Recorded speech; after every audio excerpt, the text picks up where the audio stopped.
This episode of Literary Treks is brought to you by Audible.com, offering more than 180,000 titles for smartphone, tablet, and desktop. To get a free audiobook of your choice and to help Trek FM at the same time, visit audibletrial.com/trekfm. And also by Enterprise in Space, an international program of the nonprofit National Space Society. Find out how you can help science and education and become a virtual crew member aboard the NSS Enterprise Orbiter by visiting enterpriseinspace.org. And if you want to join the conversation and share your thoughts on this episode, join the Babel Conference, our listeners group on Facebook. Just type BABEL into the Facebook search field. We look forward to seeing you there. Hey everyone, I'm Rod Roddenberry, and you're listening to Trek FM.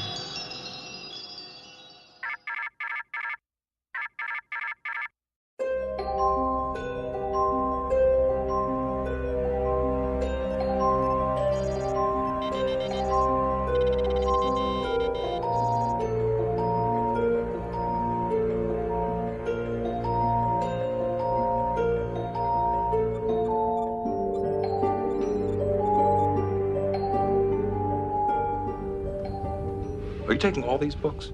I thought I'd take some light reading, in case I got bored. Welcome, everyone, to another episode of Literary Treks, your dedicated Star Trek books and comics show here on the Trek FM network. I love doing this show, but I cannot do it alone. So joining me, as he does every week, is the Honorable Bruce Gibson. Bruce, how's it going today? I'm so honored to be here. Thank you, Dan. Excellent, well. Excellent. We've got all the Klingon buzzwords in. We're good. We're good with Kalis, and we'll get into Stovokor. Everything's honorable. Honorable, kapla! Excellent, excellent. Well, if you haven't figured it out already, we're doing a Klingon novel this week. The novel we're doing is the fourth book of the I.K.S. Gorkon series, kind of. It's actually Klingon Empire, but it's the fourth book featuring the characters from the I.K.S. Gorkon. It's called Klingon Empire, A Burning House by Keith R.A. DeCandido. That's what we're going to be covering in the feature. But before we get there, we do have a comic that we want to cover this week.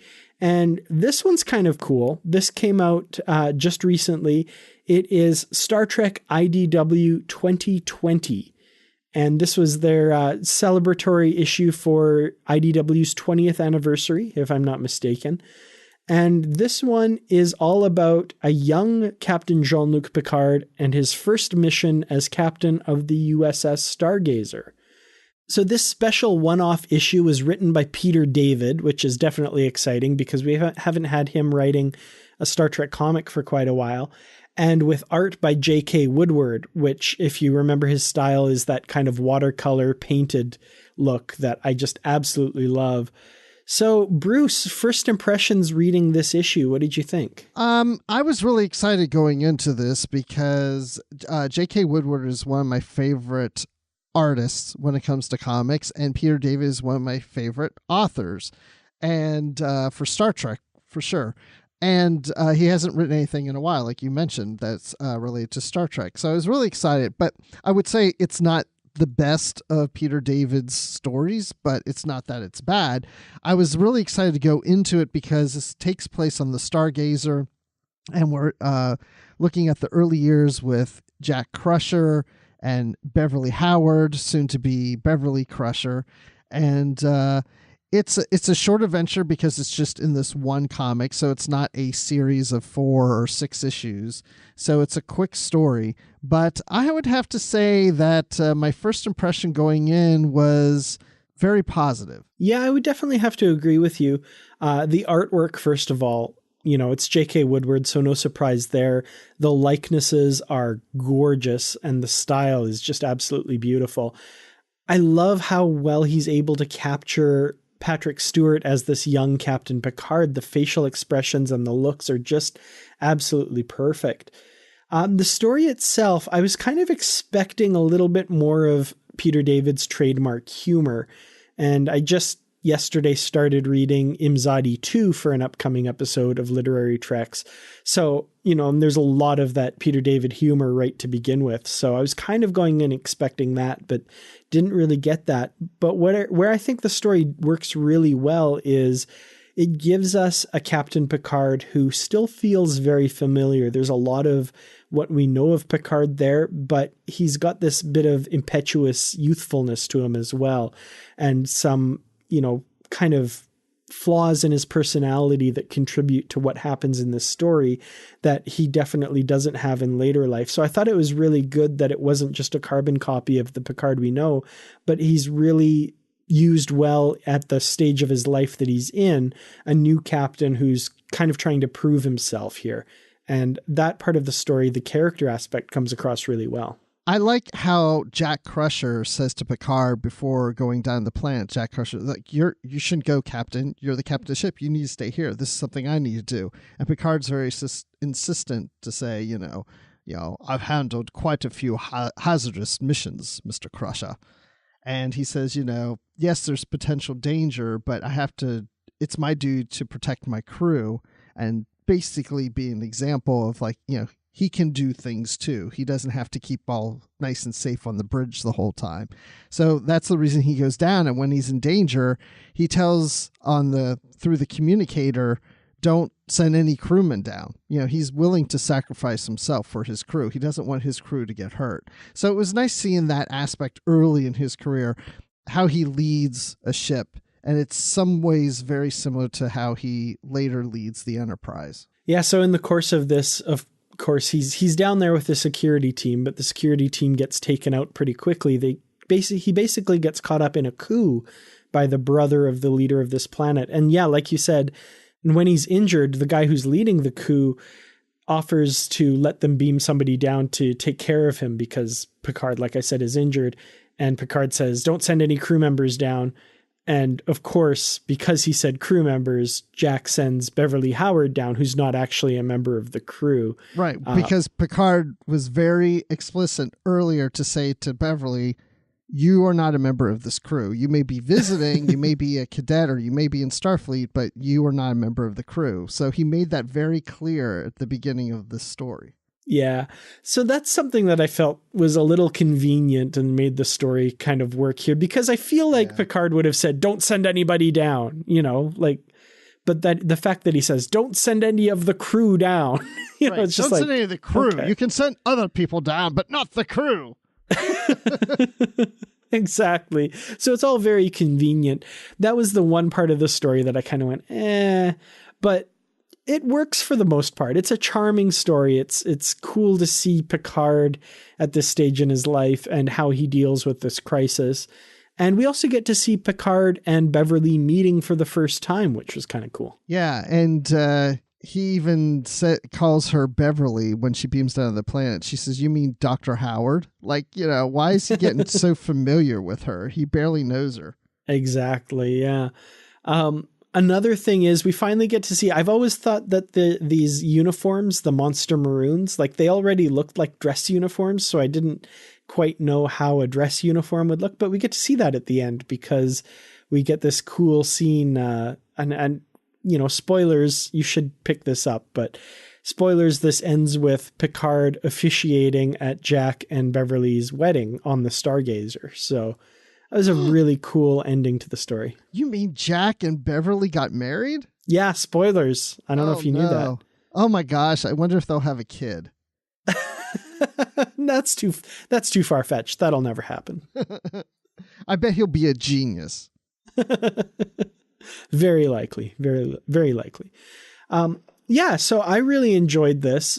It wasn't exactly what I was expecting, and I think we're not that used to kind of one-off issues anymore these days. We're kind of used to these miniseries and that sort of thing. So it was kind of about halfway through it, I kind of had to remind myself, oh wait, this story's going to wrap up pretty soon here. So I need to kind of get in that mindset. But I really liked it. I think it's a nice little piece of Star Trek history that I think will fit fairly well into my little head continuity when it comes to Picard's history. I think that's the best way to describe this. It's a little piece of Star Trek history.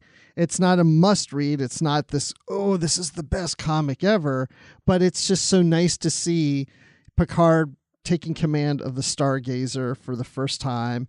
His first officer is Jack Crusher. He first meets Beverly, and Jack and Beverly get married. I mean, it's like, all the things we've known that have happened, but now we get to see those, and there's an adventure that takes place among these key moments in their lives. Definitely, yeah. So, yeah, I'd have to rate this one pretty highly, I think. I think it's definitely one that if you have any interest at all in Picard and his younger years, you should definitely pick this up. Yes. Well, we should get to the feature soon, but before we do that, we should take a look at some feedback that you guys gave us in the Babel conference on Literary Trek's 256, I Would Need More Than a Paragraph, all about Imzadi, also by Peter David. So, I knew this would be a big show if we did Imzadi, and I think we've had many more comments on this post than we had on some other episodes recently. So, Amy gives the first comment, and she was on the show, and she says, "Thank you guys for having me on to review this book, my favorite." Well, surprise, surprise, she's a big Troy fan, so this book would definitely appease her. That's why we had her on. And Christopher Littlefield says, "I have to reread it now." That was his comment to Amy. Yeah, and I think this word favorite is one that's going to be coming up a lot with regards to this book. This really has a special place in a lot of Star Trek readers' hearts. And yeah, Amy, it was a real pleasure to have you on the show. And Chris Littlefield, when you reread it, you'll have to let us all know what you think for sure. The next comment comes from Aaron Mills, who says, "I still have the hardback of this book. I loved it as a teenager." This is, again, a sentiment I think is going to come up a lot. A lot of people read this way back in the day. It was kind of a big deal. It was a big deal. And Christopher Baca says, "I haven't read this book in a long time. I remember it being one of those hardcover event books." And it certainly was, Chris. I'm telling you, I remember that too. Henry Galarza says, "You all just made my week. My favorite book ever." Oh, there's that favorite word again. We might have to take a shot every time we see favorite come up. And Justin Oser says, "Great discussion. There's a lot that I love about this book, especially the future Admiral Riker stuff. However, I'm one of the people who falls on the side that young Riker is creepy and acts like a stalker. That unfortunately brings the novel down a few pegs for me." Yeah, that was a concern that I brought up for sure. And a few people have talked to me saying that Riker creeped them out in this book for sure. Yeah, even Brianna Fern responds saying, even in the show, his attitude toward her and that smile is downright creepy at times. We'll be picking up this book finally next time I get that antique store with all the Trek books.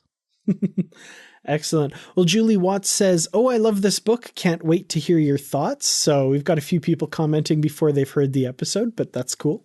Guinevere Liberty Nell says, "First time you've discussed this? Wow." Exactly. I thought the same thing. When I joined the show, I was like, "Hey, wait, have you guys ever done Imzadi? I don't think I remember here." And Matt Rushing's like, "No." And I was like, "Oh my gosh, we have to do that someday." Well, and even I, when you asked that, was like, we have, haven't we? And then looked and no, we haven't. So yeah, you're not the only one surprised for sure. Matthew Petard says, "Wait, I thought they got together in Insurrection, then got married in Nemesis." And that comes from the description of the episode that I wrote that says they never truly got together until 2002 Star Trek Nemesis.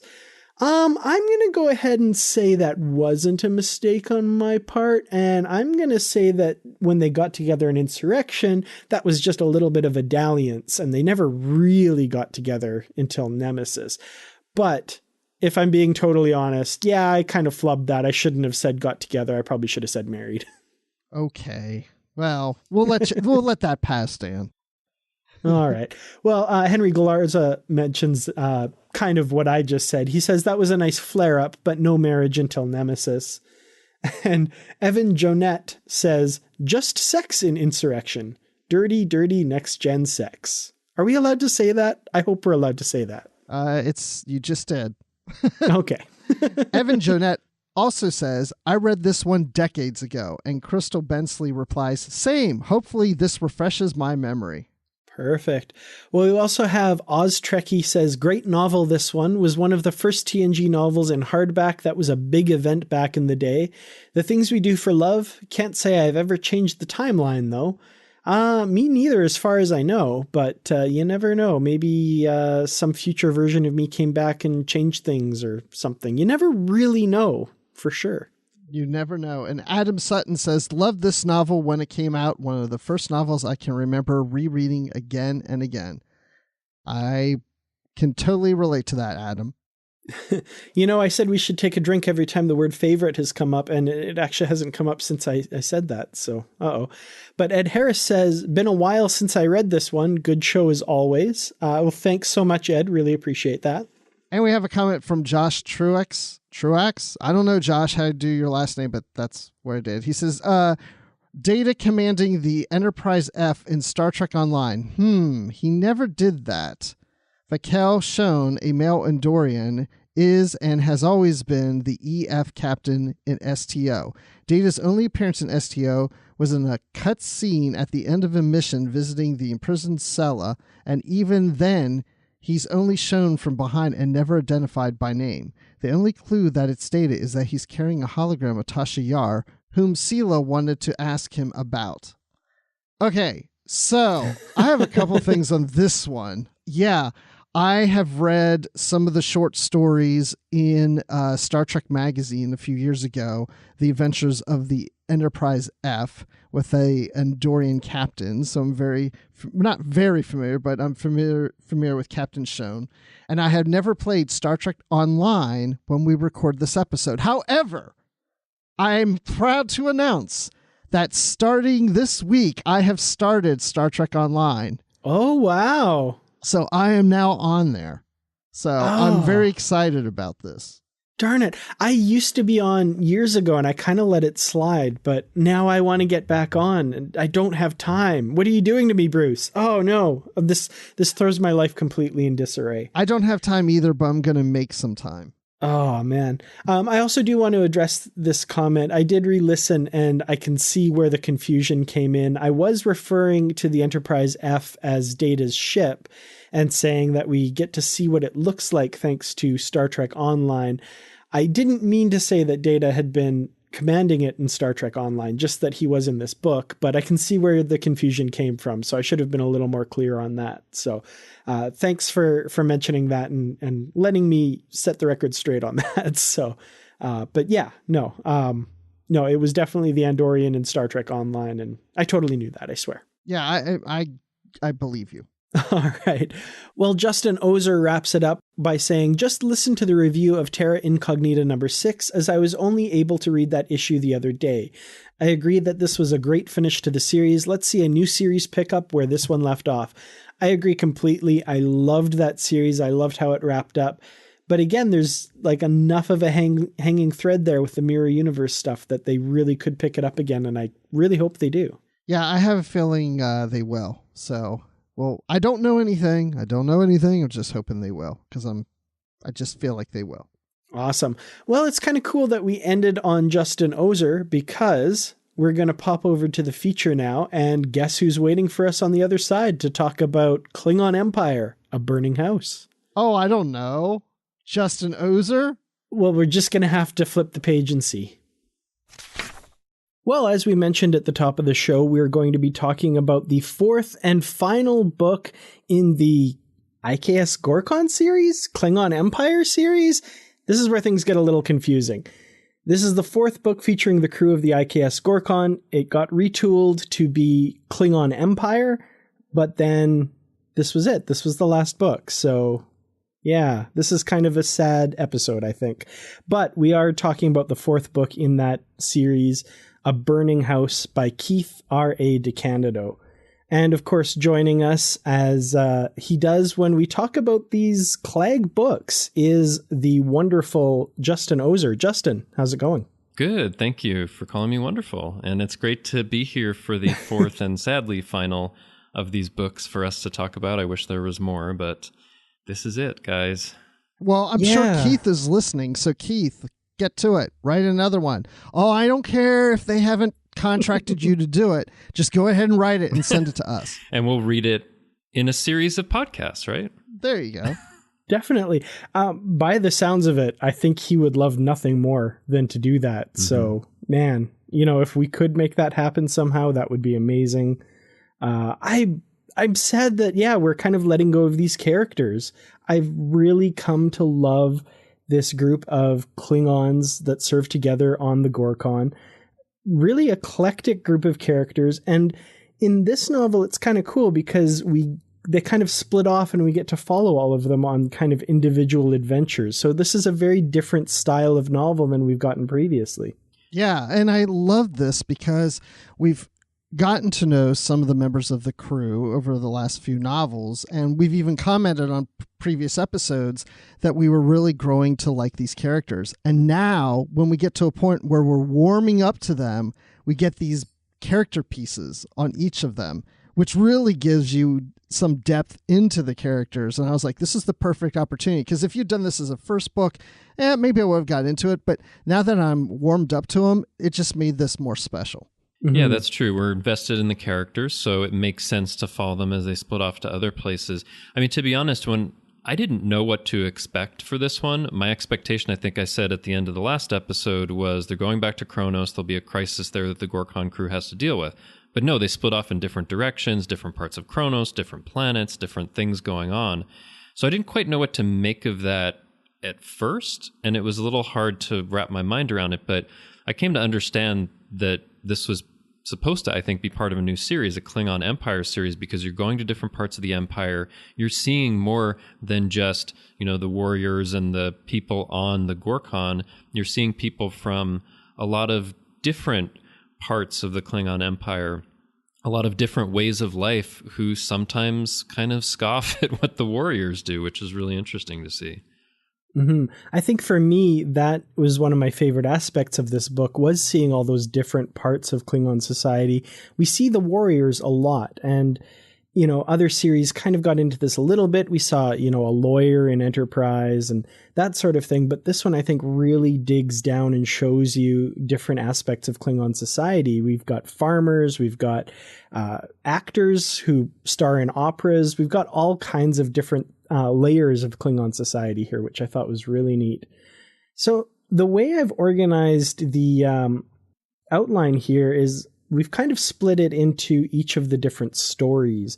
So I thought that might be a kind of easier way to discuss this book, kind of the threads that run through it for each of the characters.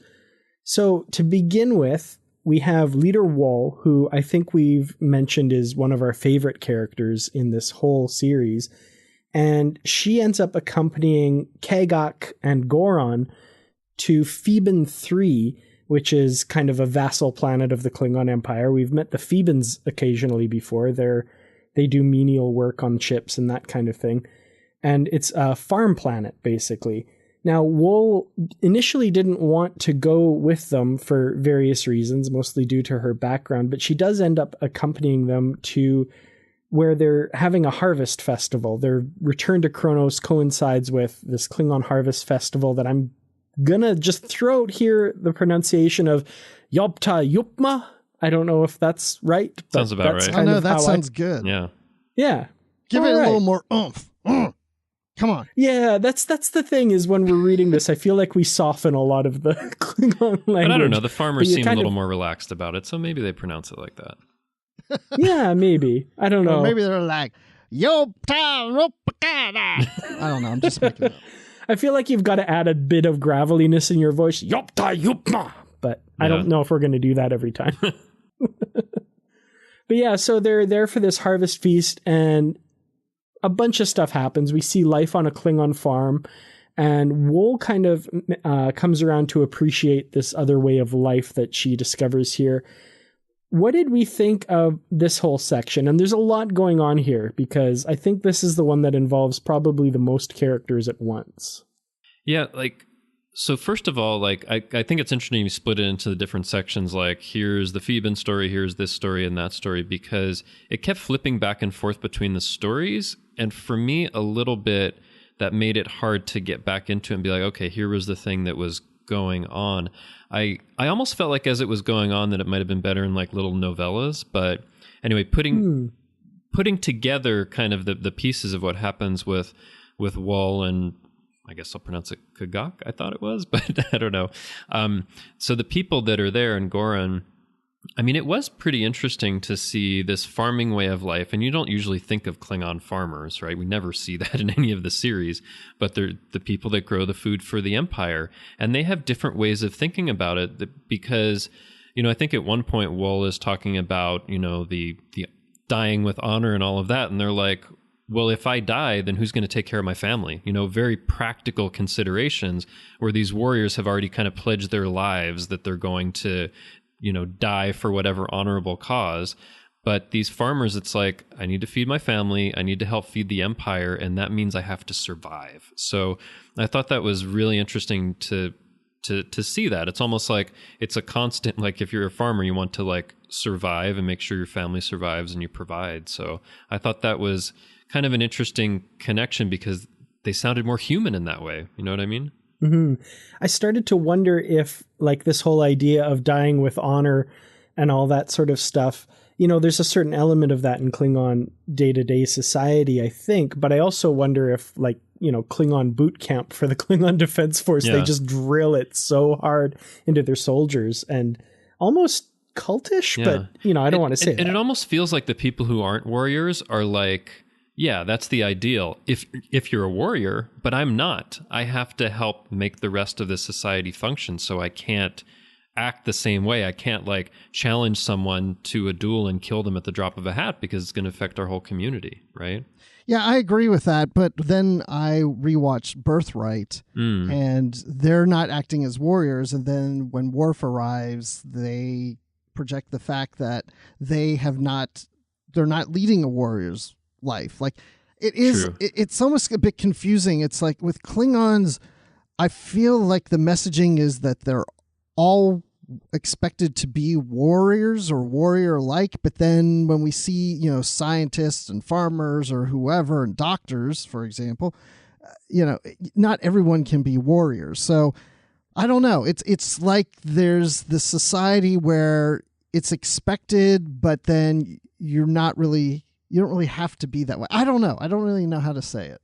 It's almost like, the Klingon, I'm just going to say religious belief or, philosophy kind of runs up against the practicalities of day-to-day life. And I think Justin said it best. He said, that's the ideal, but when you're faced with the day-to-day realities of working as a farmer or a laborer, that's just not something that's going to come up every day and day to day. And, there's aspects of it. So for example, during this harvest festival, there's a challenge where, two Klingons fight each other. So, it almost seems like there's outlets for that, but, you can't, when you're worried about, some harvest, be thinking, well, today I'm going to go give my life for the Empire. You're going to give your life in your labor and things like that. I mean, and notice also for that fist fighting tournament that they have, it's not like fight to the death. It's like fight until you can't get up, right? You're not trying to kill people.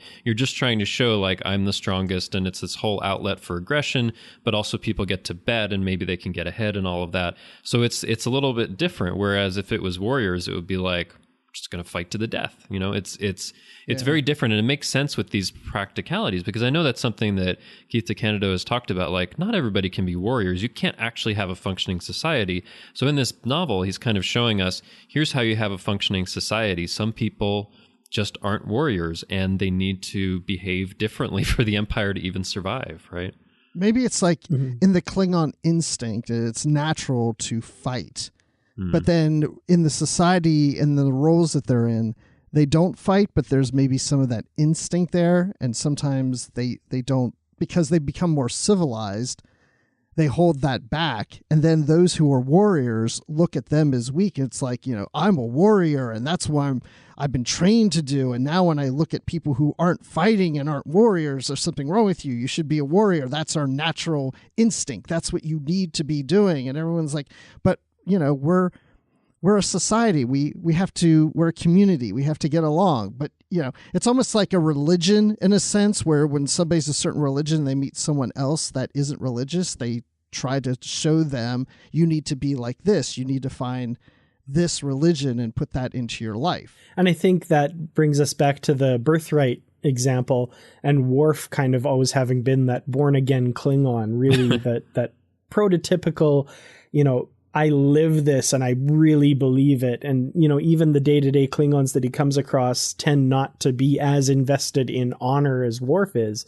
Mm-hmm. But even with this festival, with that fight, that still comes into it, because the leader of the house says, if we don't put forward a champion, we lose honor as a house as well. So, there's just little bits of it that come into it still. I mean, in all of this, especially with the example with birthright, I mean, it seems like, some of how they act is really the nurture instead of the nature, because someone like, we'll talk about him a little more later, but someone like Tok, who was growing up under, this Romulan administration and Romulans and Klingons together, acted very differently than someone who's grown up with like the warrior ideals. So I think it's saying that a lot of the behavior that people have comes from the experiences that they have. And if they have different experiences, it's not just the case because they're a certain species, they'll always be a certain way. And that makes a lot of sense. Well, I also like just seeing farmer's life, or how this family is, and how the mother at the farm, is like, oh, we're going to eat, and we're going to eat outside. And she's bringing out all the food and everything. And it took me back to Voyager. I expected her to come out and go, corn on the cob. And someone playing banjo in the corner. Yeah, that's what it felt like to me. Yeah. I had the same image in my head, and I remember at one point having to kind of stop and shake my head and say, nope, she's a Klingon. Stop picturing her like that woman in Caretaker. I don't know why, but that stereotype came up. Wow. Yeah. It was totally random, I know. But I also, after that part of the book, I want to try Candied Rocked, I think, is my takeaway. Yes. That part was interesting too, because they're like, rocked, it's supposed to be live, but they're like, oh, candied, it's amazing. And they're willing to try that in this farming lifestyle, because I guess they kind of have to, right? Like, it's just something to use all the food. You need to preserve it in some way. Whereas a warrior would be like, it always has to be live. And they're practical, and they're like, but it's really good candied. It's just a little example that says something, that they're making different decisions based on what they need to do to make the best use of their resources.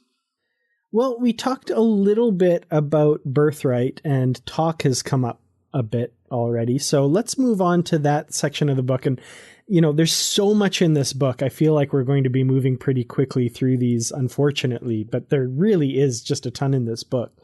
So there's a callback in this book to the Next Generation episode Birthright, and it pertains to the Romulan prison camp on Carraya IV, which, if you'll remember, that's where Worf rescued Tok and a number of other Klingons who were the offspring of Klingons who were captured during the Khitomer raid by the Romulans. And it was led by a Romulan warden named Tokoth, and he had a half Romulan, half Klingon daughter named Bile. Now, we find out in this novel that it's been attacked by Gorek, and all were killed except for Bile and Tokath. Those two survived.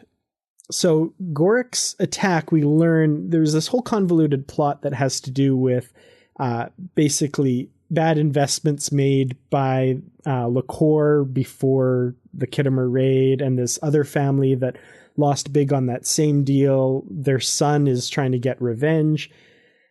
I want to talk to you guys about this story. Do you think it was a good follow-up to Birthright? And were you excited to be revisiting this? I was interested to revisit it because those are some characters I was interested in. Sorry, I may pronounce some of these things differently in my head, but like I think after Worf leaves, I was always interested, like, what happens to some of these people? I mean, it's sad in the plot that happens here that everybody dies except for Bale and Tokoth, and then Tokoth dies shortly after that. But I think it was good to follow it up, but it felt like sometimes things got resolved a little quickly. Like, they find this guy and he's dead pretty quickly. But Yeah, like I think I would say this was a part of the novel where I was just trying to follow like what was happening, and for me, like the really important part is Bael and seeing how her life moves forward. I felt like a lot of the rest of it was just kind of getting to that, and it's interesting just to think about. Well, I mean, first of all, I don't think I realized watching Birthright that she has no idea there's anything out there besides the Klingons and the Romulans. And I read that and I was like, yeah, I guess that's right. And it's like, wow, she has no idea about the Federation or like anything else that's out there. So, and I think she even says like, Worf, if I knew there was more than just the Klingons and Romulans, I would have gone with you. Because there would be, because she feels like she can't live in the Klingon Empire or the Romulan Empire. So I felt like it added some really interesting layers to that story. But then, like, almost as an afterthought, it's like, yeah, and by the way, at Khitomer, there was a secret metagenic weapons thing. And it was like, what? Like, yeah. But I was trying to follow all of it. But for me, like, the heart of it was Bael and her journey, which was really interesting. And seeing, like, even like when you get to the epilogue, that she has like a new life that she's going to live. And I would be interested to see where that leads. So that's more what I got out of it than anything, actually. That's one of the things that always frustrated me about Birthright as well. When I watch it is, you know, she's like, I can't live in the Klingon world or the Romulan world. And I'm like, Worf, you're from the Federation. What's the matter with you? So I'm so glad that she was as frustrated here when she found that out. I actually never thought of that when watching Birthright before for some reason. I don't know. I didn't either. Yeah. Yeah, I didn't either. They're smarter than us, I mean, this wasn't my favorite of the stories in here, but I went back after I read the book and watched Birthright, as I mentioned earlier, that I had watched it, and then I went back and kind of reread these chapters and got more out of it, mainly because I think it really helps to see the episode or have it fresh in your mind, and then this picks up after that, and to know that what happened afterwards is that that Tokoth's wife left him, and the Klingons are basically starting to shun the Romulans, and a lot of them had left, and it was just like, wow, the society just didn't kind of fall back into place, and Tok was the only one that just left and moved on, and this society just never really got back to where it was. And now the storyline, you know, for the rest of this and chasing the bad guy, whatever, it was fine, but I feel like this story was setting up so that we would see Bael later, maybe in future novels, trying to assimilate herself within the Klingon culture and with Worf and stuff. And so it's a shame we didn't get to that piece, because I feel like that this was leading to that. There are so many things in this novel that make me really sad that there's no more after it, and that's one of them for sure. I want to add here that I did a little sleuthing on Memory Beta. Some of these characters do pop up. I don't know if it's just a reference or more in Keith DeCandido's novel A Singular Destiny. Yep, absolutely. Oh, you've read that? Which I'm assuming we will get to sometime after we do Destiny later this year. I haven't read that one yet, so I was like, oh, at least there's some references to where. Yeah, we'll probably get to that in early 2020. Okay. Seriously. The way we have the schedule, it's probably going to be then. So, you know, we'll get to it, but don't hold your breath. That's still a year from now. No, I mean, from what I could see, it also seemed like it was maybe just a mention here and there of some characters. So. Yeah, I don't want to give too much away, but we see a few of them for sure. And we do actually see Klag a few times as well from here and there. He becomes a general at some point. That's right. I saw a reference to him being a general. But it was just a reference, and I don't remember if it was in the Prometheus novel or something else, but anyway, that's cool to know. Excellent. Well, let's move on then to the next section of the story, which, Justin, at the beginning, in the first one you were talking about, you felt this might work better if it was just a series of small novellas and it wasn't jumping back and forth between the stories. This next story, we're going to talk about Rodek and Kurn, who are the same person, and they're kind of his shifting memories and how that all turns out. There was at one point in this story that I came to the end and it was a cliffhangery ending and it moved on to a different story. And I found myself flipping to see, okay, how many chapters before we get back to this one? Because I really want to know what happens next. Yeah. So for this one, this to me was the one, I loved all of the stories in here, but this to me was the one where I was like, oh my God, what's going to happen? Like, Yes. how is this going to resolve? Because like, I mean, this is one where it's like, I don't know what's going to happen to this. Well, okay, so for some of the other characters it was like that, but like could have been killed off or not found out something or buried it. Yeah, I didn't really know like where it was going to end up. Yeah, and I think we were so invested with this one too because, you know, he's Worf's brother, and so Worf, of course, is a very familiar character. And Kurn / Rodek we saw in several episodes on the TV shows, and then we've had him on the I.K.S. Gorkon. So really, this is a character that we probably are the most familiar with versus all the others. And so the fact that this is a character that lost his memory or his memory was replaced, and he thinks he's a different person, and now he's discovering that. It was just like, I wanted to see what's going to happen. Is he going to remember who he is? How is he going to respond to that? Is he going to be mad at Worf, or is he going to go and say, thank you, brother, for trying to make this work for me? You know, and I was just so invested in this story. I could have read a whole novel about his story, honestly. I thought it was just really fascinating. I had no idea where it was going, and yeah, I don't know when we'll get into spoilers, but I really want to talk about like what happens. Oh, I say we're into spoilers now, right? I think just because of the way we've structured the episode, we should say we're probably going to spoil everything pretty fast. So, all right. I mean, because for me, this was such a heartbreaking story. So, like, I mean, it's not too often it happens to me, but I just like felt so much for the guy because you're right, Bruce. Like, we have so much history with this character. We saw him as Worf's brother, as a captain on a ship, on the council, you know, fighting things out with Worf, and you know, and getting to the point where he is just like despondent on Deep Space Nine and has his memory replaced, and then he comes back on the Gorkon, and then like in this story, it seems like when everything kind of works itself out after he's manipulated by Klag's brother, that he's like, okay, a weight's lifted off my shoulders. I'm happy now. And then he goes on the Gorkon and Klag is like, I can never trust you. Get out. And he's just like, but he thinks that he can reset it, but he can't. And then he's shunned. It's for like dishonor again. Like he's basically in the same place that he was originally. And he remembers this, I think, the scene where, you know, Worf gets a discommendation, everybody turns around with their back to him. And Kurn was one of the people that did that. And now this is happening to him.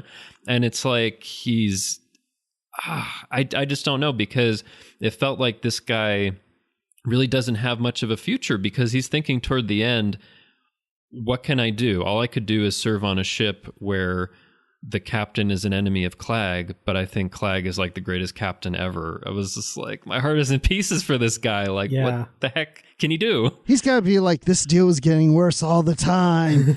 He should just go back to DS9, and Bashir should wipe his memory again, give him a sex change, and call him Lulu, and try it again, because it's just not working. He has like nowhere to go. You know what? I mean, like, and I thought about it after this. Like, he has been through so much, and who knows what he can do now.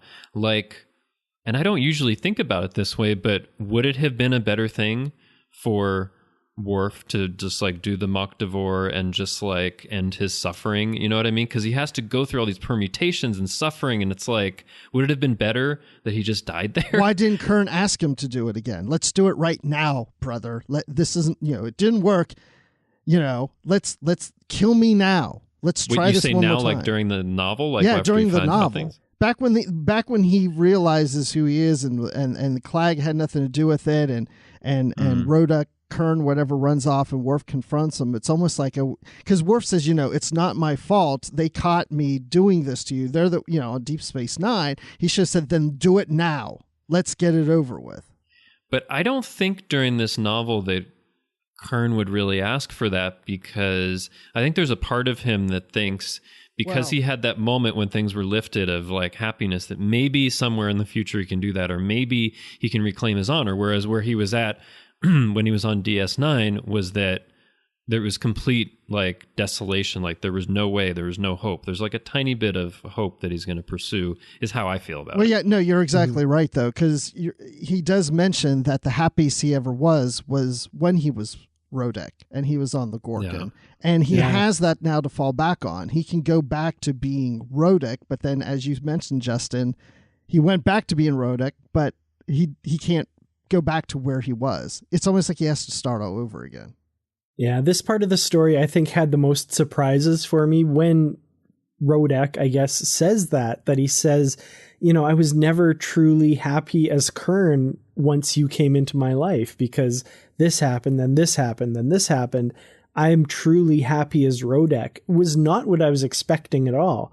But then it makes sense, like the way it's presented, you're like, wait, no, okay, that makes sense.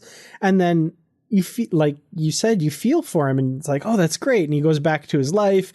He's kind of strolls onto the bridge with a song in his heart and a tune on his lips. He's just so happy. And then, this happens with Klag. And again, to me, it was unexpected, but it probably shouldn't have been because it makes total sense. When Klag says to him, you had a 15-minute conversation with a Klingon you knew to be dishonorable, and that was enough to turn your heart against me. Get out. You're like, how could he do anything different? You're absolutely right. He couldn't. I mean, especially as a Klingon, there's nothing different that Klag could do because you just can't trust this guy now. It's really unfortunate because, what is his place in Klingon society now? Just to maybe try to be on a ship where someone is an enemy of Klag and he'll hate himself for that because he thinks Klag is honorable, right. He's in this purgatory. If you were his therapist, if you were his Deanna Troi, what would you tell him he should do next? I mean, I don't know. Maybe it's just that. Maybe he's scrubbing toilets on another ship and then rise through the ranks again. I mean, I don't know, because it's like if he was at his happiest when this weight is lifted from him and he feels like he can go back as Rodek on the Gorkon, then I don't know. It seems like that's not open to him and maybe he needs to consider something different. But what is there that's different? I don't think he'd be happy in the Federation, so... Oh, I know what he can do. Yeah, he tried that in Deep Space Nine. No. That wasn't going to happen. What could he do, Bruce? He could go be a farmer and have dinners and go around going, corn on the cob! Corn on the cob. Well, he picks his banjo in the background. Yeah. I don't know, but see that's why my heart broke for this guy. At the end, because it's like I don't think he has the outlet for the Mokdavor and just end the suffering. Because maybe there's a glimmer of hope, but it's only a tiny glimmer, and he doesn't really have a place or a family. Yeah, I mean, it just felt very, very sad. That comment there just really hit me. Not having a place, not having a family. That's really what this book is about for all these characters. It's about family. Mm-hmm. It's about not having family and finding family. Because we have several characters that we talked about earlier. Or having family and losing it. Exactly. I mean, it's it's that not having family and losing it. It really is a book about that. Definitely. Absolutely. That's a really good point.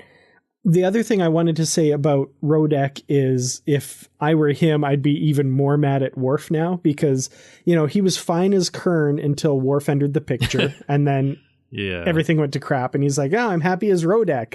And Worf did something, sort of. Worf was back in his life for a moment and now it's gone to crap again. It's really telling that line when, Kurn says, if you give me cause and I see you again, I'll kill you. I'll kill you. And Worf says, if I give you cause, I will not stop you.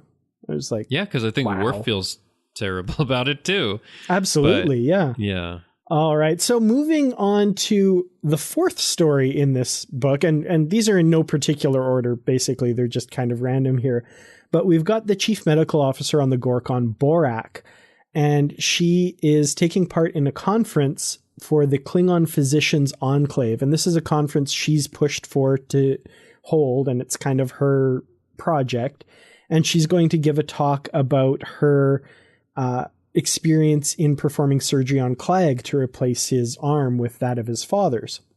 Now, we get kind of hints and glimpses that the rest of the Klingon medical community, and I put medical community in quotes here because, wow, there's not much to speak of. They don't heed her expertise, and in fact, many of them outright despise her. And you get the feeling that a lot of these doctors are at this conference just to kind of see blood spilled when, you know, she comes into contact with this other doctor that she has this rivalry with. Now, she does have the confidence of the chancellor, and you know, it was kind of her idea to put this project together. What did you guys think of this whole story? And, you know, we'll talk a bit about how it winds up in a minute, but, you know, her experience going to this talk and the reception she's given, how did you guys take that? Well, first of all, my question is, who are these other people that are doctors? Like, if they don't really care about caring for patients, why don't they do something else? They could become farmers. Well, but besides that, like, I thought this conference was so ridiculous that it was funny, actually, even though you feel bad for Borak, because it's like the first night, all they want to do is get drunk, right? And then they have all of these talks, and the people that are doing them are like incompetent. I think at one point somebody's like, hey, you know more than me, why don't you do it? And just walks off the stage, and like hardly anybody's attending these things. And this guy who's her rival, I guess I'll call him Coeg, comes up and he spits on her boots, and like it's just like the most ridiculous thing in the world for it's like worst conference ever, right? So there was something that was kind of funny about it, but also it makes sense with what we know about Klingon doctors, in quotes. So I was wondering throughout all of this, like this seemed a little familiar to me. And you know, when you go to like one of the smaller comic conventions or science fiction conventions, and somebody's putting on, you know, one of the things in one of the small rooms, and there's like 3 people there. Or, you know, a new author is just starting out and he's doing a reading from his new book or whatever, and there's like 2 people. I totally was like, I'm sure Keith has seen this kind of thing and is totally channeling this here. What's great about this is I was reading this book when I was at a conference. So I seriously, and I'm not in the medical profession, but I was in Puerto Rico at this conference, and I'm reading this, and I was like, yeah, this describes the first night. People were getting drunk. You know, it's like the same thing. And I was getting ready to make a speech the next day, and I thought, what if they all like get up and turn their backs on me? Your talk is not honorable. But yeah, I mean, the difference is that some of the people presenting are just incompetent. Some of the people in the audience are like, that's not right. You're completely wrong. No, but like, I actually found that first part interesting, because I think from the first time we see Borak, which I think is in Diplomatic Implausibility, that kind of interested me, like, oh, a doctor who actually, Klingon doctor who actually cares about medical care. That's interesting. And we've seen her through these novels and some of the resistance she gets and all of that. So it was interesting to see it all kind of coalesce into this disastrous conference. But I mean, it does have a good purpose, because she can go to Martok and be like, this is useless. And he creates something new to replace it that might be more effective. And she also meets these other 2 doctors who are actually competent, which I thought was really interesting. So I thought it was good, and it was pretty interesting and entertaining to watch this. Doesn't she at one point, like, someone challenges her and she just like kills the guy really quickly? Like, wow, Klingon conferences. Yeah, well, and especially, you know, challenging such an experienced doctor. She's basically like, okay, well, I'll insert the knife between these 2 ribs, and yep, that's got his heart. Which is so odd, because doctors save lives, and yet she's killing. Mm-hmm. Yeah, she's like a mirror universe doctor. Right. Yeah, I would say this storyline was my least favorite of them. It wasn't it wasn't that I didn't like it, but I just wasn't as invested in this one as I was with the others. Side note, were you surprised that Klag and Borak get together? Yes, I was surprised by that. It was like toward the beginning of the novel, and it's like, oh, okay, yeah, that's it was like happening. the first chapter. Yeah, I was like, whoa. And I was like, wait a minute, wasn't Klag the guy that like broke your arm in a previous book because he was really angry at you? But maybe that they consider that foreplay. It's just Klingon stuff is weird.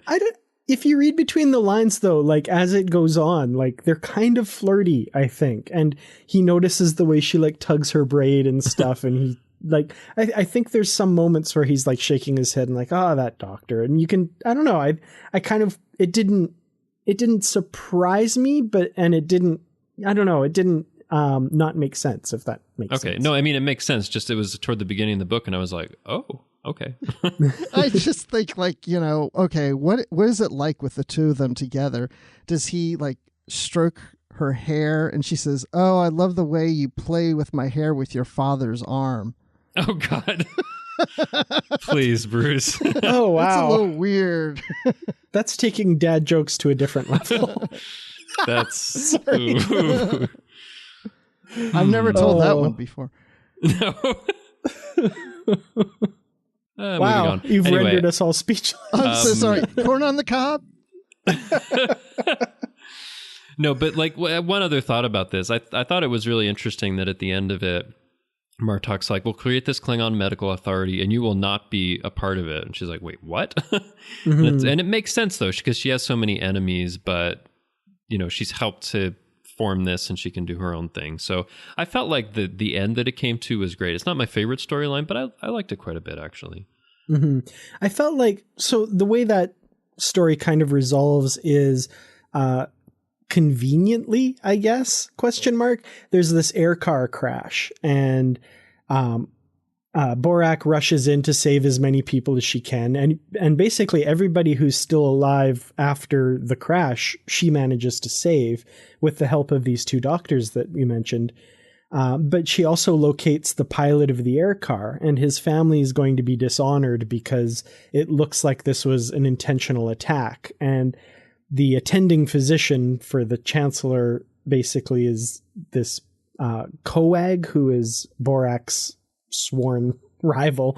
And he says that the Klingon died on impact, so he did it intentionally. But Borak had previously examined the body on the Gorkon before he got his hands on it, and she determined that he had this condition and was not conscious when the car crashed. So she's kind of vindicated and, dishonors this other doctor because he's a worthless patak who's off playing the equivalent of golf when he should be giving his report. Yeah, he didn't even show up.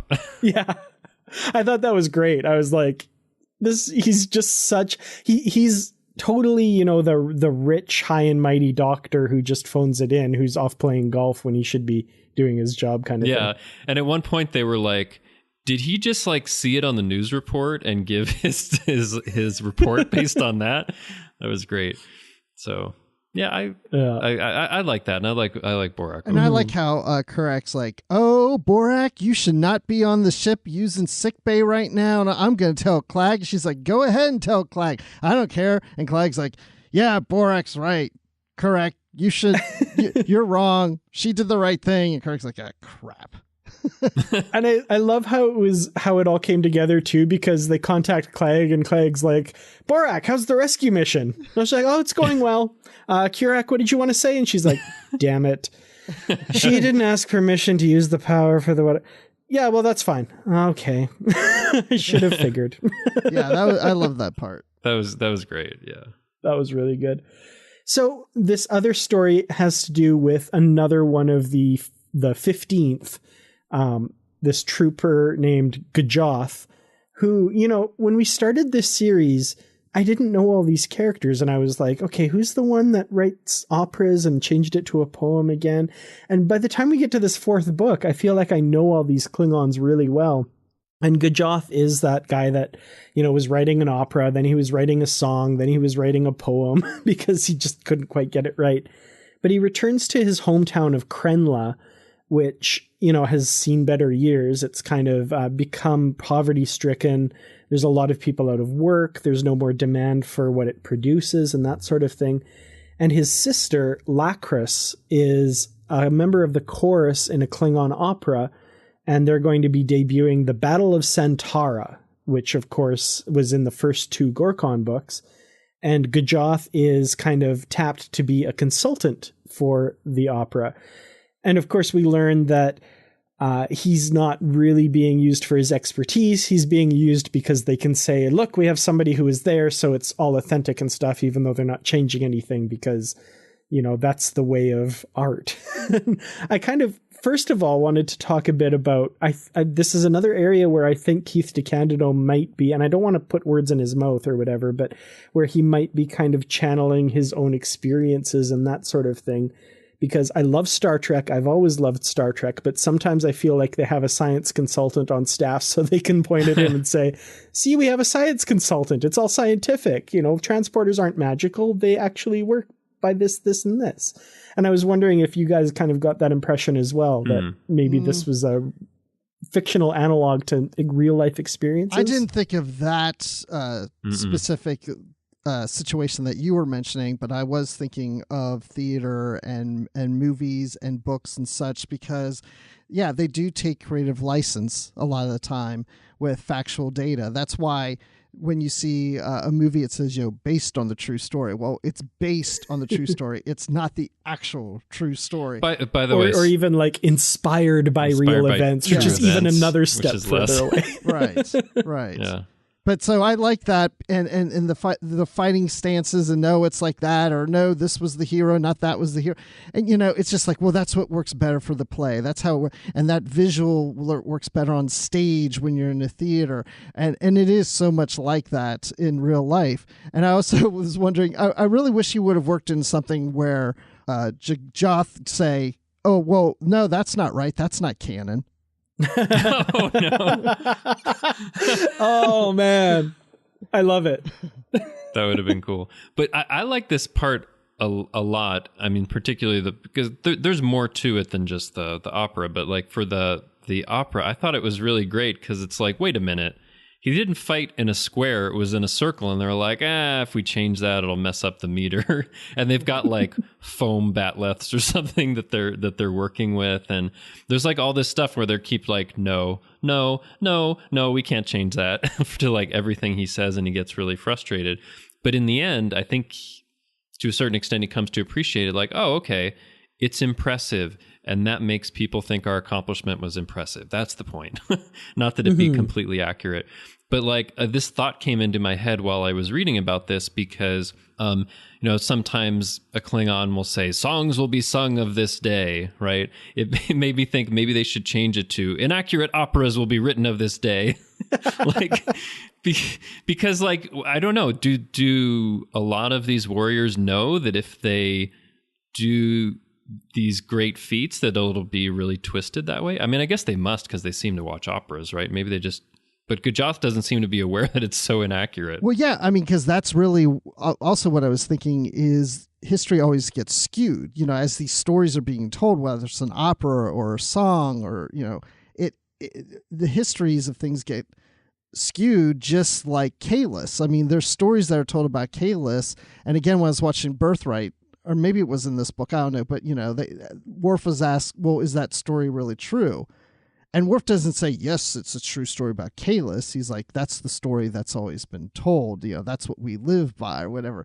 So these are things become fables and history gets skewed, and that's why I feel like this is also kind of saying, it's like, this battle that happened is not going to always be represented correctly. If anything, this opera is going to be seen by most of the population and told to others, and that now becomes reality.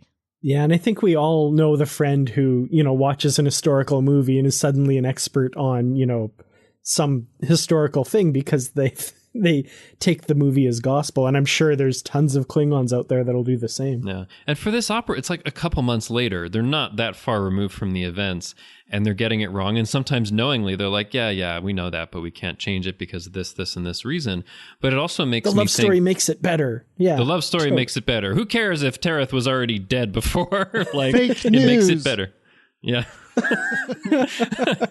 But like, I mean, it makes you think also, like, even the people that are there for those events, they have different perspectives. They have different ways of seeing it. Like, if you take 100 people that are at one of a single event, you might hear 100 different stories. So a lot of it is really subjective based on what someone sees. And even in this like short time and filtered through all this stuff, people are going to remember it differently. But they'll remember what Klingons would think would be the important part, like, we triumphed, right? And now they're part of the Empire. That's like the important part. And I think when Worf's talking about K.S., it's like, is it accurate or not? Well, it teaches the right lesson. That's what's important, right? Yeah, exactly. Like, the message is correct. It's just the facts are wrong. Yeah. And as long as you can just set aside that it's just a story, as long as you get the message, that's what's important. And I think Gajoth kind of gets that after a while. So with Gajoth, we also get some aspects of his hometown of Krenla.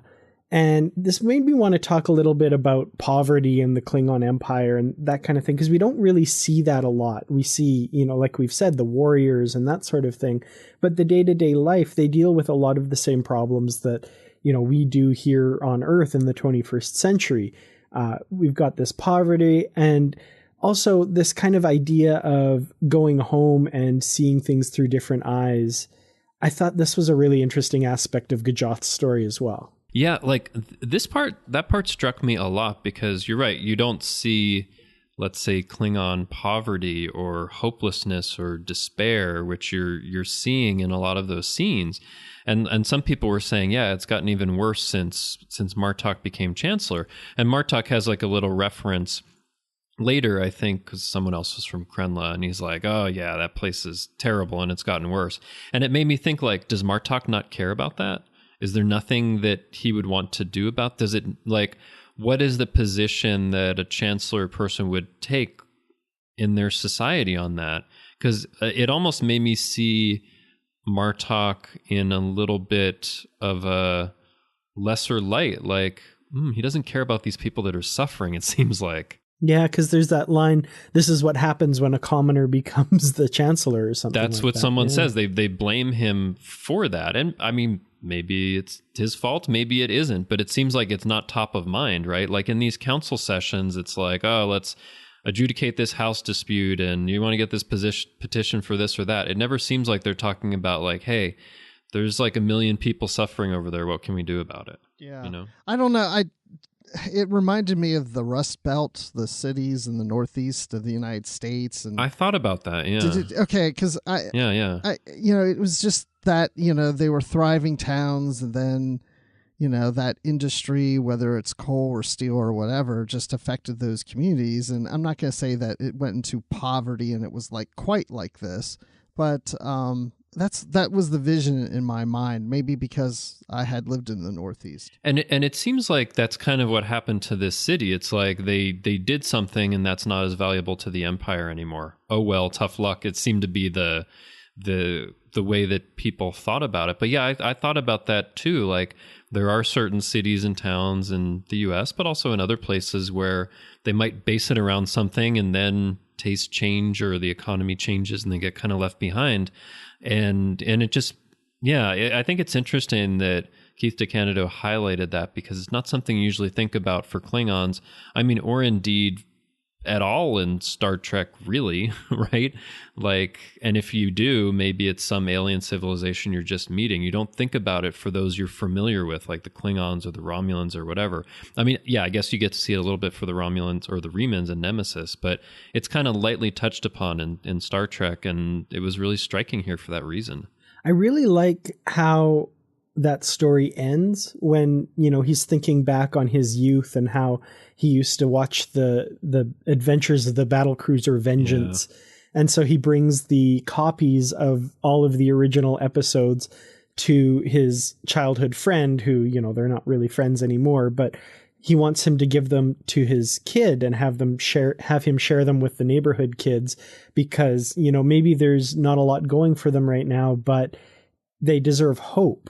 And especially that younger generation. And of course, the obvious parallel there is Star Trek, right? Yes. I mean, Battlecruiser Vengeance has always been Star Trek as represented in universe to the Klingons, So the idea that they get the same lesson out of that, somebody watching Star Trek in the 60s would get, I think was really beautiful. But was it the VHS tapes or the DVDs? That's what I'm wondering. Data spike, I don't know. They have apparently. these things called data spikes. And I was thinking, like, does that serve a double purpose? Like you can store your data or in a pinch you can stab somebody.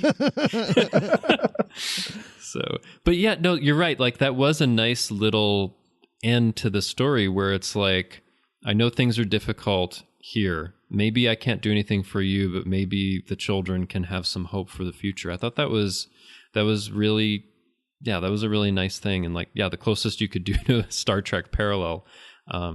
in this novel. It was a nice thing because that story does start off with him seeing these boys and the situation that they're in with that security guard. And then he kind of comes back and, in a sense, is giving something to the community, something that can be passed on, something that is hope. But at the same time, I feel like the message of the story that revolved around his sister, and she's having an affair with that prominent actor in the play who thinks he's all great and he's very pompous and whatever about it. And now he's with another woman and he's basically looking at his sister and saying, you know, told you so. But then he sees her back with him again. Like she didn't learn the lesson. And it's like she's just going to repeat. And it's almost like he may want to give hope to the community. But at the same time, I felt like the message was, well, maybe things will get better, but if anything, I think it's ingrained in their community to just continue to be the way they are. I don't want to like put down certain aspects of society and stuff, but that really seemed familiar to me. Like, you know, the old story of leaving your hometown and having these otherworldly adventures abroad and stuff, and then coming home and everyone's still kind of just doing the same things they did in high school. You're just like, oh God, what's my sister doing? Oh man, you're an idiot. You know, that kind of thing. Right. There was one other aspect I thought was interesting, and I wonder if the books were developed more, if you'd go into that more. Because I think when Gajoth goes into this city, he sees these boys and they're doing things that he would have done in his childhood he thinks is harmless, like throwing a spear or something. And this law enforcement officer is just like really harsh, and Gajoth's talking about how they're harsher than they used to be. There's more of them. It seems like there's something that's going on within the Klingon society, or at least the society of this city, where things are getting like a little more desperate, a little more severe, a little darker. And I just wondered if that would have been developed a little more, like there is actually this societal change that's happening in the Klingon Empire. Yeah, that could definitely be, at least maybe in these areas. And I think that that's something that seems to happen when there's poverty and destitution and, you know, those crime rates start to rise and all that kind of stuff. And there's a crackdown and it's heavy handed and all that. And then it just stuff. is kind of like a feedback loop where each of those can get worse until something breaks the cycle. Yeah, exactly. I also wondered if this was a reflection of Keith DeCandida's experiences growing up in New York. Now, I don't know exactly what area of New York, but his neighborhood could have gone downhill, the one that he grew up in. I don't know. Well, I think he's listened to these episodes, so maybe he'll let us know. It's entirely possible. Well, we've talked a little bit about Captain Klag, and he kind of ties a few of these stories together. He's kind of this presence throughout this book, and really his relationship, or, you know, broken relationship with his brother, plays a big part in this novel.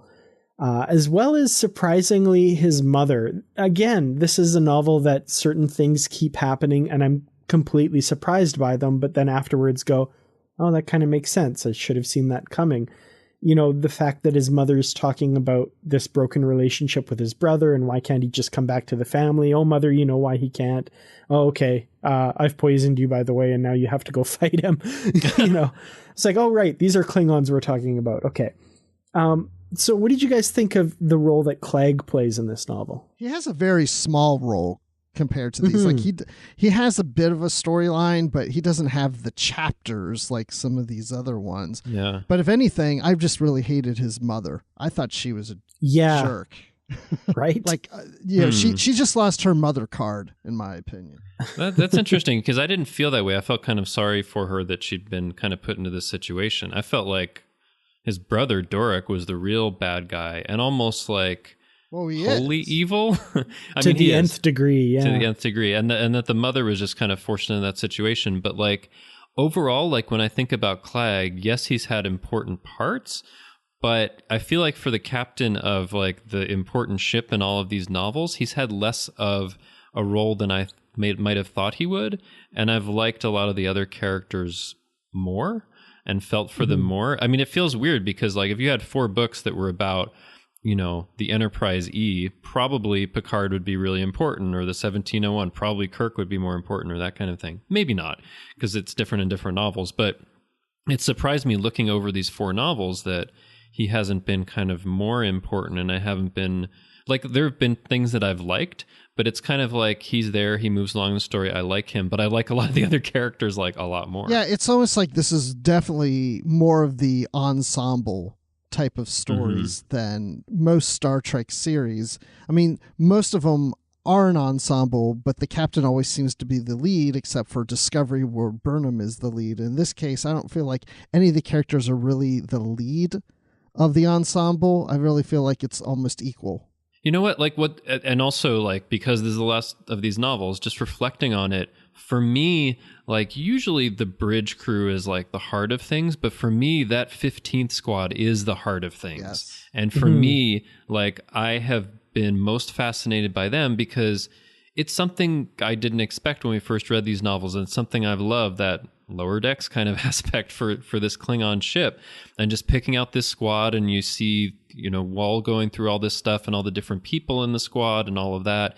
And like a lot of the book was more focused on the different members of the squad than it was really on the bridge crew. So like for me, that's been the heart of it. And I would have loved to see a book that is just about the 15th and their like point of view and not even deal with the bridge. I mean, like there is great stuff that happens, but I was surprised that I found like this squad is like the heart and soul of these novels, and I wish actually there was more for them. It makes me wonder if we've been seeing the Klingon opera version of Klingons up till now, because they're always focusing on the bridge and what they're doing up there.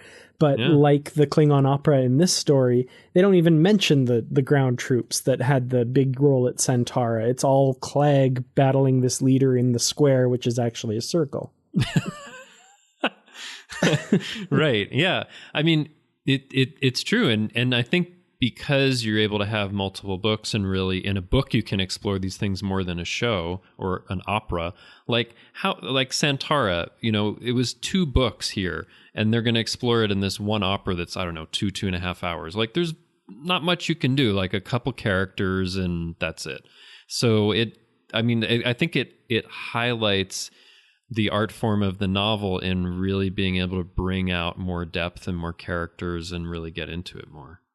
Well, a couple things that I just kind of wanted to bring up at the end, and I'm sure you guys have your things that you want to bring up as well.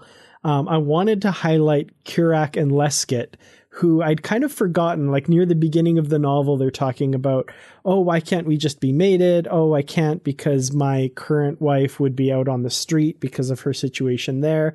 And then at the very end of the novel, in session in the Great Hall of the Klingon Empire, it comes up that Kurak wants to become the head of her household because her Jintok has died, and Martok grants her special dispensation to do so.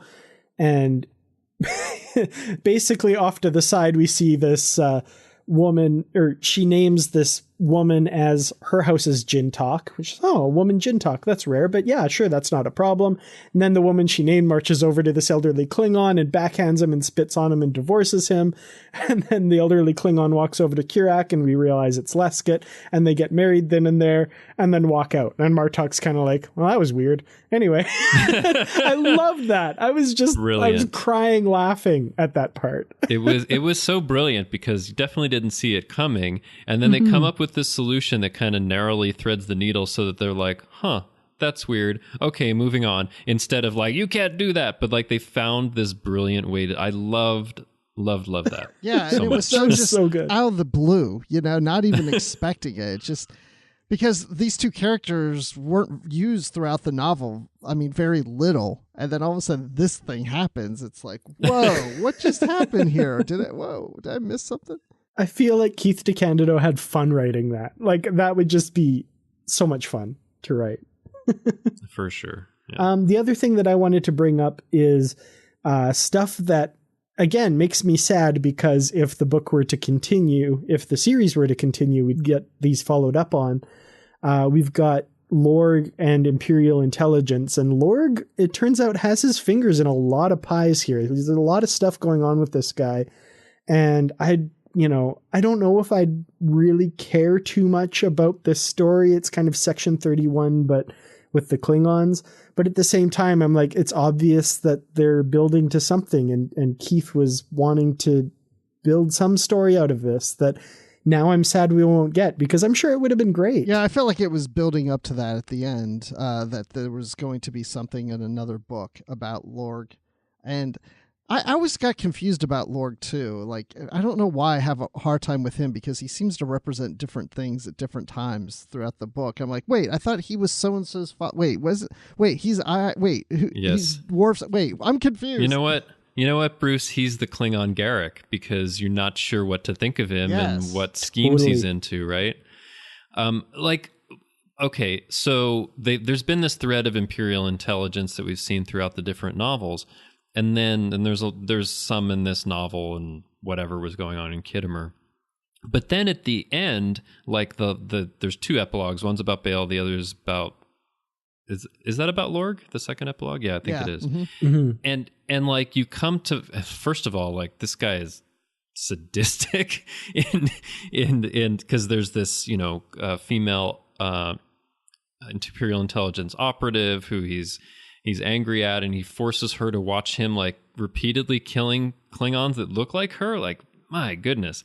Anyway, but after that, like at the very end, he's thinking like, things are moving along, and maybe there are a few missteps here and there, but my plan for, like Worf and Kurn and Tok, it's possible that it would happen. And I'm just like, what? Like this plan he's had for a long time. And maybe Keith DeCandido will tell us, like, what was that plan that he had? Because I was kind of like, wow, interested by that. Yeah. It's something that I don't know how, but man, I would love to see what he had in mind there. For sure, because it seemed like it was this plan that he'd had in his head for like decades or something. Yeah. Like, wow, like this grand plan for Worf and Kurn's life, and Tok was part of it too. It's like, what? I don't know. because he ended up raising Kurn, this guy. He did. And he had to have known Worf was off with the Federation. So, like, was that planned by him? Did he plan for the Intrepid to rescue him? And is he the one that takes in Tok as well? Yeah. Yeah, which is like that's a weird what I'm saying. I'm always getting confused. Wait, he's like the same guy? Yeah, exactly.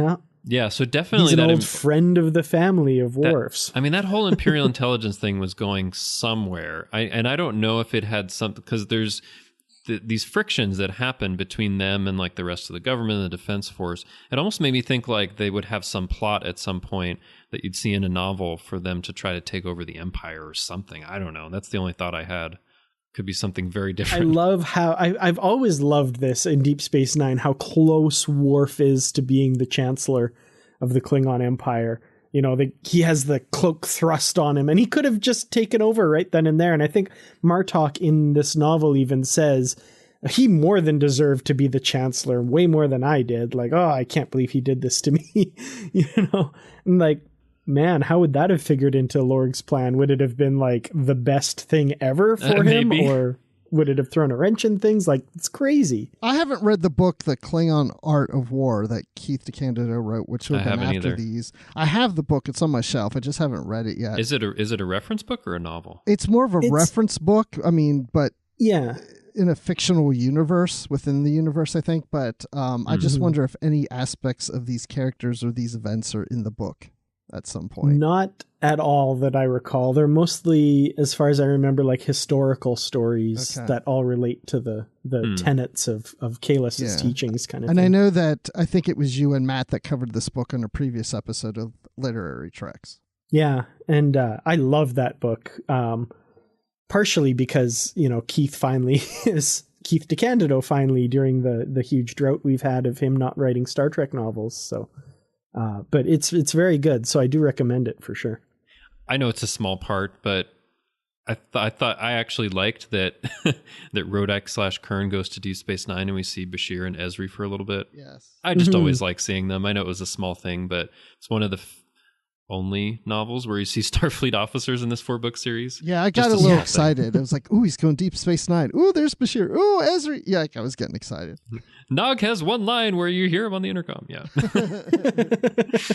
Yeah, I thought that was neat for sure.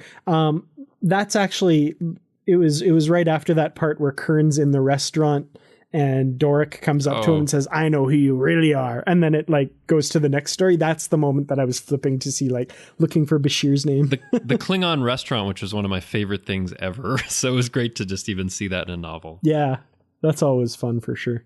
Well, do we want to launch into our final thoughts and ratings then? Justin, why don't you go ahead?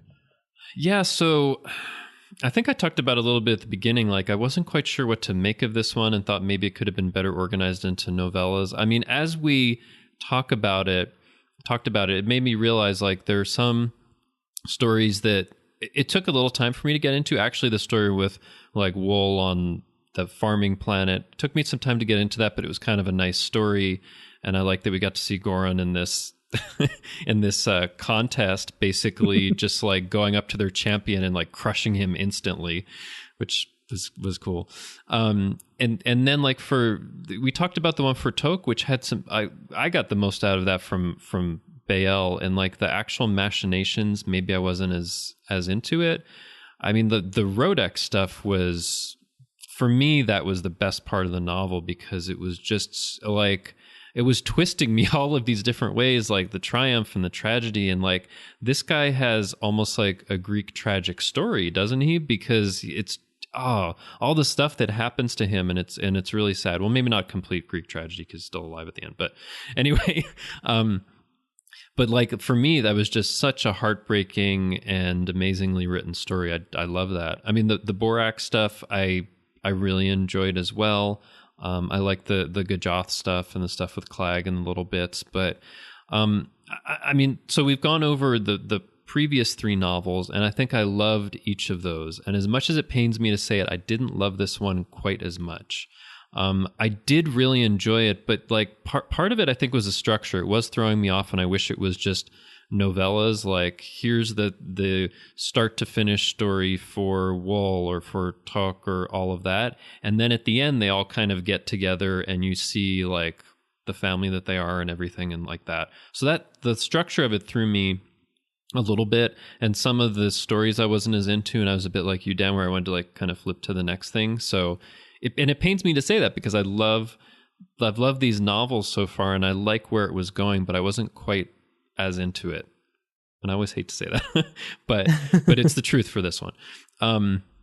But there was still a lot that I really enjoyed, and it's packed with really good stuff. So for a rating, I think I would give it 4 fist fights where Goran immediately crushes a challenger on Theban 3. Nice.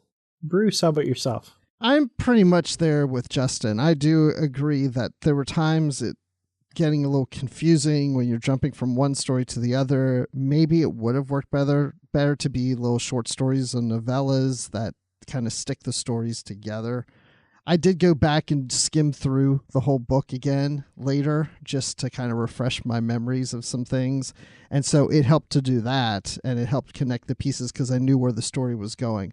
I definitely would recommend, if you read the previous 3 I.K.S. Gorkon books, that you then go back and watch the TNG episodes, part 1 and 2 of Birthright, and the DS9 episode Sons of Moog, because I think that would lead really well into going into this novel.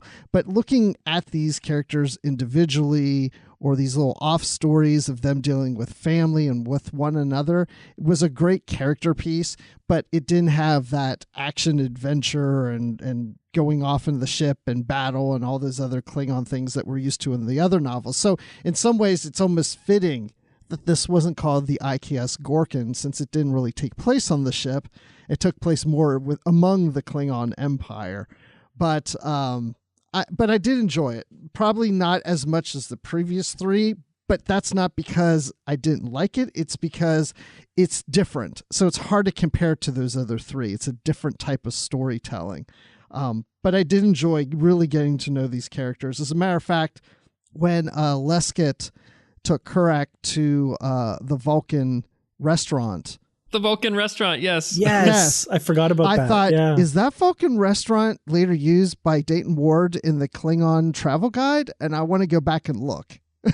Oh. I don't know. But there was aspects in this book that stuck in my mind. I was like, I have to go back and look at the travel guide and see if anything was worked into that. Well, I got to say, as soon as we're done here, I'm going to check because I didn't even think of that. I didn't either. But that was really cool just to see the Vulcan restaurant and that Lesket was like, hey, it's not the same as our food, but try it out. I like it.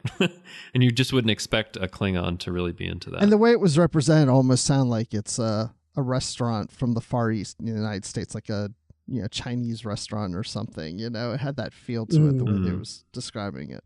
But anyway. There's mostly Vulcanoids in here, but there's the odd Klingon. Yeah. But anyway, this book, I think I would give this, I'm going to say 4 out of 5 Klingon operas. All right. Well, this is a rare occasion, I got to say, because I'm disagreeing with both of you. Okay. Quite vehemently. Ooh. I absolutely loved this novel, like from start to finish, and I did talk about, looking ahead to see how many pages till we got back to a certain story. But in between, I fell in love with all those other stories as well. So it was just like me wanting to know what happened next, but I can wait. I can read through this other stuff. I loved every story in here by the end. I really liked the lessons that Wool learns in the first part that we talked about. Maybe like you, Bruce, and Justin, I didn't quite like the machinations of the talk story so much, but I loved that we got to revisit those characters and what happened with Bile at the end and all of that. And the Rodek story, like you said, Justin, was just so good. Like that was so good to me. And Borak, I really actually enjoyed that story quite a bit with the Klingon medical community and the ridiculousness of it and all this sort of stuff. And the kind of social message that Gajoth's story had, there's every part of this novel I absolutely loved. And I do realize that it stands on the shoulders of the books before it. I would not love this book as much as I do if it weren't for those other books. But that said, I think this is my favorite of this series. Wow. And not just because it's the only book in the Klingon Empire series, but of the 4, that are kind of in a loose series together, this one I think is my favorite. And I have to give it a full 5 out of 5 staged Batleth fights, but like they're really bouncy on their feet so that you can see them from the high seats. Oh, and I love that because they were like dancing and he's like, what? Are you crazy? You would never fight like that. Like, but they have to see it in the cheap seats. That's right. Exactly. Yeah. So my 5 out of 5 is good enough to be seen from the cheap seats. Wow. So yeah, that's cool.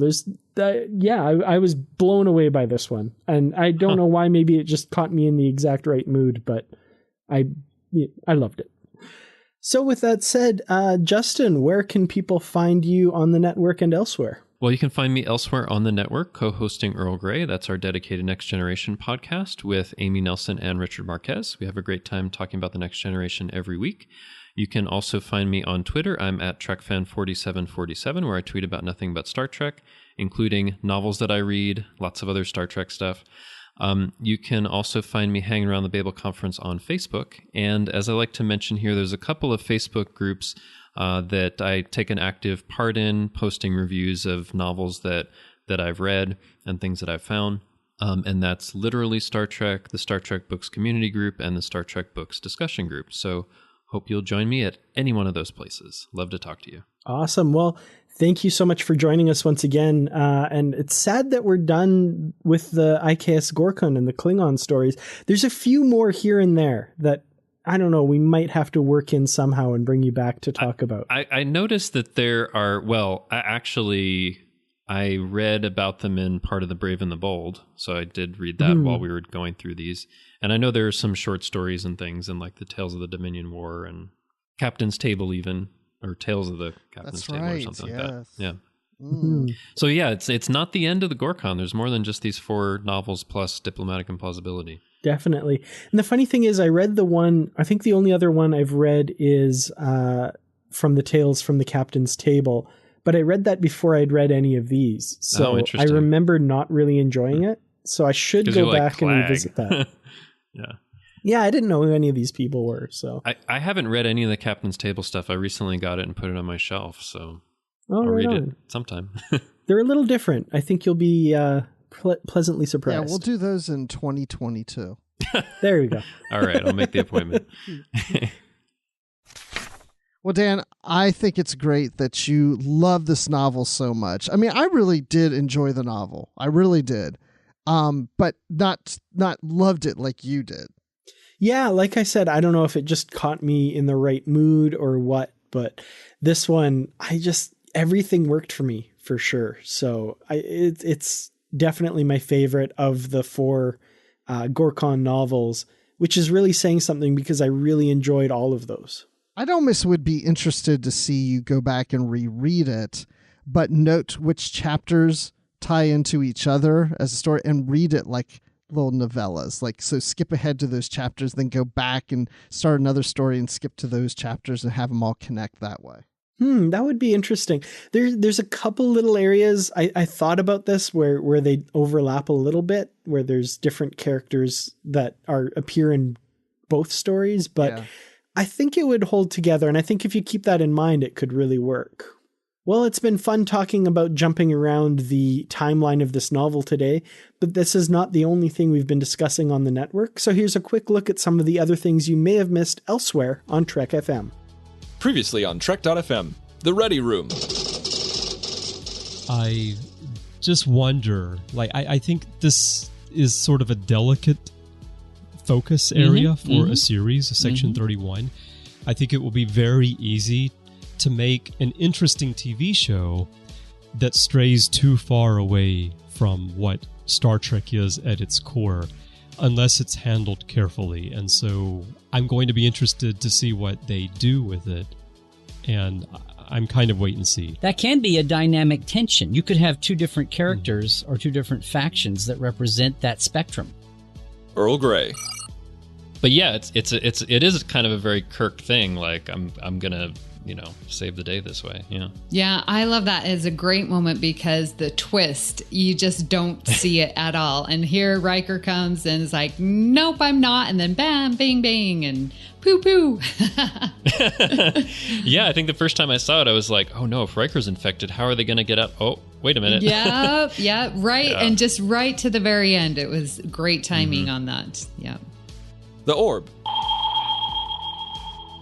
The way that you live your life is a routine and a pattern and almost an addiction because it becomes just what you do. And to break out of that takes immense work. And therefore, you usually, when you're going to make a change like that, you need some sort of safety net.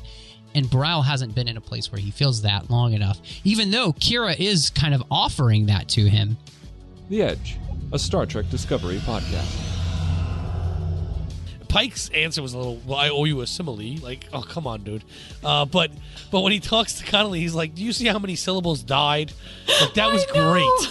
That was so funny. Oh, my gosh. That was amazing. I'm being a bit contradictory right here because I like Pike for the reasons I don't like Tilly, but... And that's what else is happening on Trek.fm. Check out all these shows and join the conversation about your favorite corner of the Star Trek universe and beyond. You'll find us wherever you get your podcasts. If you're an Apple user, be sure to hit the subscribe button in Apple Podcasts on iPhone, iPad, or Apple TV, or the desktop iTunes app to get the latest episodes as soon as they are published. And please leave us a star rating and written review. If you're not an Apple user, we've got you covered as well. You can find our shows on Google Play Music, Stitcher, TuneIn, Spreaker, SoundCloud, Windows Phone, YouTube, and in most third-party apps. And you can stream and download the MP3 file from our website or grab the RSS link. If you'd like to help us keep all of our shows coming to you each week, you can become a patron of the network on Patreon. Just visit patreon.com/trekfm. That's patreon.com/trekfm to get all the details. Perks include early access to episodes, exclusive content, producer credits, a seat at the yopta festival table, and more. Available through our special patrons website, Patron Zone. It requires a great deal of money to produce, host, and distribute these shows each month. We really appreciate any support you can give us, and we hope you'll join the team. Again, you'll find all the details at patreon.com/trekfm. And we got some feedback. We have a review on iTunes, and it's from Tizzy Lish 108. And Tizzy says, Growing up, I never had anyone to talk about Star Trek books with. I wish there had been a podcast like this, or, podcasts at all. Well, thank you, Tizzy, for that review. Tizzy gave us 5 stars. Really appreciate it. And I'm like you. I've been reading these books forever and never had anybody to talk to them with. And now I get to talk to Dan every week, or Justin sometimes, or Amy, or Brandon, or whoever comes onto the show. And even the authors. I mean, this is like a dream come true. And even before I was on the show, like you, Tizzy Lish 108, I loved listening to literary treks. It always kept me entertained. Yeah, I'm right there with you. This is the beauty of the internet, right? I mean, when we were kids, we were all into something that maybe we didn't have a lot of friends who were into. I certainly knew nobody that read Star Trek novels. I just knew there were a few in my school's library, and I ended up buying a few, but never got the chance to talk with anybody about them. And now with the internet, we're so connected to all these different people that share our tastes and the things we're into. Not to sound like, an old guy or something, but I think kids today don't realize how good they have it, because being a Trekkie when you were a kid, especially one who was into Star Trek books, sometimes felt a little lonely. So it's good to know that there's like-minded fans out there. Absolutely. So thank you, Tizzy, for that review. And for those of you who are listening that haven't given us a review, please do so. And we'd love to hear your thoughts on today's show. And there's many ways you can do that. And the best place to join in on the larger conversation is in the Babel Conference. It's our listeners group on Facebook. Just type Babel, B-A-B-E-L, into the search field on Facebook, and it should come right up. If you'd like to send us an email, you can use the form on our website at trek.fm/contact. Choose to send to a show and select literary treks. That will come right to us. And you can find the network on Twitter at TrekFM and on Facebook at facebook.com/TrekFM. You can also find us on our Goodreads group at goodreads.com, where we have bookshelves with all of our previously covered books, as well as a currently reading section, so you know what's coming up for future shows. There are also great conversations happening about all the books and comics that make up the Star Trek literary universe. Just go to goodreads.com and search for Literary Treks, click Join Group, and one of us will let you right in. We'd like to thank Norman C. Lau, Ken Tripp, Greg Rosier, Brandon Shea Mutala, Justin Oser, and Jeffrey Harlan for their support of the Trek FM network, and for being associate producers for Literary Treks as well. Now, Bruce, when you're not sharing a stash of candied racht with your bunkmates, where can we find you? Eating some now. You can find me on Twitter at Admiral_Rex. That's Admiral and then underline and Rex. Or you can find me on the Star Wars Report, talking about Star Wars. Or you can find me right here on the network, talking about Star Trek Discovery with Brandy Jackala. And we talk about Discovery the day after. It's on Live from the Edge, so it's a live show on YouTube. Friday nights at 9 p.m. Eastern, 6 p.m. Pacific. Check us out on YouTube. And you can always find me in the Babel Conference. And Dan, when you're not dining in a Vulcan restaurant on Qo'noS, where can people find you? If I ever did find myself on Qo'noS, that is probably where I'd be eating most of the time. But when I'm not doing that, you can find me on Twitter. I'm at Kertrats. That's Kertrats. You can also find me on YouTube at youtube.com/Kertrats Productions, where I make videos about Star Trek. These days, mostly about Discovery and the new episodes as they come out. You can also find me on facebook.com/Kertrats Productions, and of course, like Bruce, in the Babel Conference, usually lurking but sometimes commenting. Well, thanks everyone for listening, and until next time, live long and read on. What do you call that, light reading? To each his own, number one.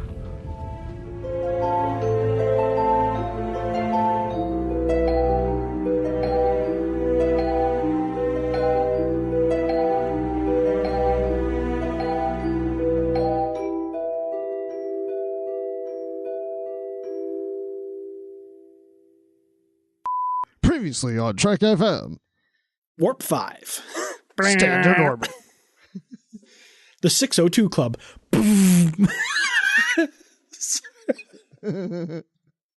Sorry. Oh man, I was once driving, and I think I might have told you this, but I had it turned up fairly loud because the heater was going really loud. It was pretty cold, and the bass must have been turned really high or something, because it was like the 602 Club, and the whole car. Boom! I was like, oh my god. That one does come out a little loud. That lightsaber It does. Anyway, sorry. If you're not an Apple user, well, you've got issues. No. Wow. And it's from Tizzy Liss. I don't even know what's so funny, but I like it. I can't talk. Neither one of us can talk tonight. Oh, I know. And until next time. This long.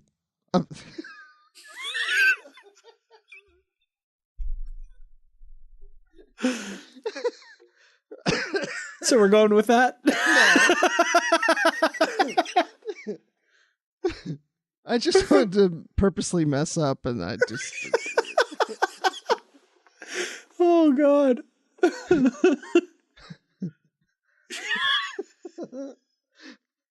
We have 5 words left to get out. Oh, my God. Live long. And read on.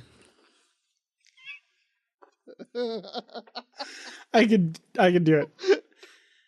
And read on. There, I'll let you choose. I might put outtakes at the very, very end. There's some good ones. There are some good ones. All right, stop recording.